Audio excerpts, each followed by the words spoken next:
আবেগী বাঙালি আমরা, তাই মালোমা বলে চিল্লাইলেই তাদের উদ্দেশ্য ভুলে যাচ্ছে, কিন্তু কোক স্টুডিও ভুলছেন। আরে মেয়ারা, কোক মোটেও ওই জায়গার না। কোকা-কোলা বাংলাদেশের একটি বিজ্ঞাপন নিয়ে নেট দুনিয়ায় চলছে আলোচনা সমালোচনার ঝড়। এদিকে সারা দেশে সাধারণ জনগণ কোকা-কোলা বয়কটের পাশাপাশি অভিনয় শিল্পীদের বয়কটের হুমকি দিয়েছেন। এখন আমরা দোকান বয়কট করছি, বিজ্ঞাপনের তারকাকে বয়কট করছি, কিন্তু খাওয়া ছাড়িনি, ছাড়বো না। আসলেই ভাই, আজ সোশ্যাল মিডিয়ায় বয়কট মিশন চলছে দোকানীদের এবং যারা বিজ্ঞাপন প্রচার করছে তাদের, কিন্তু আমরা খাওয়া ছাড়িনি। এদিকে আমাদের অর্জিত অর্থের বিনিময়ে ভিতর ঠান্ডা করছি, আর সেই অর্থে তারা আমাদের মুসলিম ভাই বোনেদের ঠান্ডা করছে, আর সেটা আমরা বয়কট করতে পারতেছি না। না মানে ভাই, আসলে কেন, ওয়াই? এদিকে আমি খেয়াল করেছি প্রতিবাদের ভাষা আমাদের ফেসবুক স্ট্যাটাসে, কিন্তু মনের ভিতর একদমই নেই। কিন্তু কি দরকার, মানে কি দরকার আছে সেই প্রতিবাদ, যে প্রতিবাদ মনের ভিতর নেই, মানুষকে দেখানোর জন্য?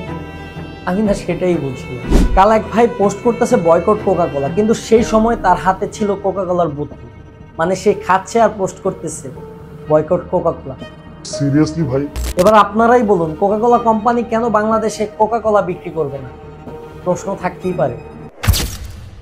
দোকানে বয়কট করে কি হবে ভাই? একটা কথা আছে না, নিজে ভালো তো জগৎ ভালো। একটু ভেবে দেখুন তো, আমরা যদি কোকা-কোলা না খাই তাহলে দোকানিরা কার কাছে সে কোকা-কোলা বিক্রি করবে? প্রশ্ন থাকতে পারে।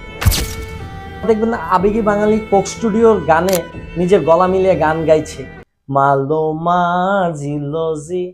সিরিয়াসলি? আবার চিপা চাপাই যায় কোক স্টুডিওর কনসার্টে এইগুলা করবো। কিরে ভাই, শুধু কি লজ্জা শরম একটু নেই?